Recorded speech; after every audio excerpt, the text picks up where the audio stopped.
এই মুহূর্তের আপনাদেরকে কিছুটা টিপস আমরা দেখাতে চলেছি যে মালদা জেলাতে কোন দল ক্ষমতায় ফিরতে চলেছে আগামী 2026-এর বিধানসভা নির্বাচনে। সিপিএম, কংগ্রেস আমরা জোট ধরে নিচ্ছি, আবার আলাদা আলাদাভাবে কে কোন দল কত আসনে জয় পেতে পারে।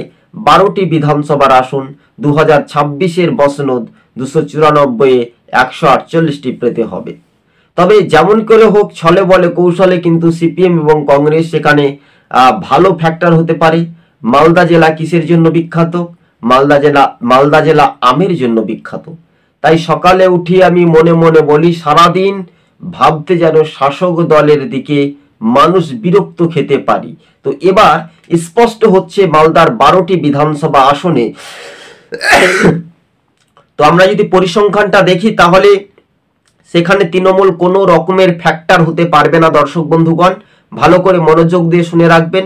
সেখানে বিজেপি, কংগ্রেস, সিপিএম এই 3 দলের মধ্যে একটা ফ্যাক্টর হওয়ার চান্স আমরা কিন্তু দেখতে পাবো। তবে আমরা যদি পরিসংখ্যানটি দেখি, কংগ্রেস পেতে পারে সম্ভবত 5টি আসনে জয় হতে পারে, এমনটাই সম্পূর্ণভাবে আলাদা বলছে। আবার এটাও হতে পারে বাম কংগ্রেস 12র মধ্যে 10টি আসনে জয় হতে পারে এবং 2টি আসন বিজেপি পেতে পারে। সেখানে তৃণমূল আসন কোনো রকমের খাতা খুলতে নাও পারে। যে এবার পরিসংখ্যানটি বলছে বামেরা পেতে পারে 3টি আসন সম্ভবত, বিজেপি পেতে পারে 2 থেকে 3টি আসন সম্ভবত, তৃণমূল কংগ্রেস পেতে পারে 1টি আসন সম্ভবত, কংগ্রেস পেতে পারে 5টি আসন সম্ভবত।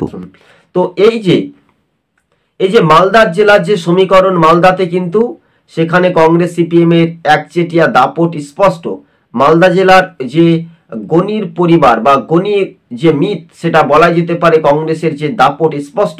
আর সেটাই কিন্তু রাজনৈতিক মহলে যে সমীকরণ, সেটাই কিন্তু আমরা জানতে পারছি দর্শক বন্ধুগণ।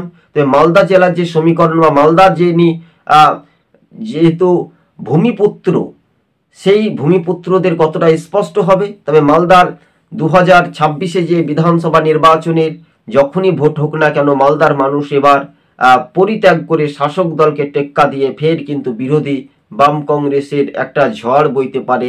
এমনটাই সম্পূর্ণভাবে আলাদা হাওয়া কিন্তু ঘুরে যেতে পারে দর্শক বন্ধুগণ। আজকে এই পর্যন্ত, সকলে ভালো থাকবেন। সবুজবঙ্গ নিউজ ইউটিউব চ্যানেলটি শেয়ার করে দর্শক বন্ধুদের সঙ্গে ছড়িয়ে দিন।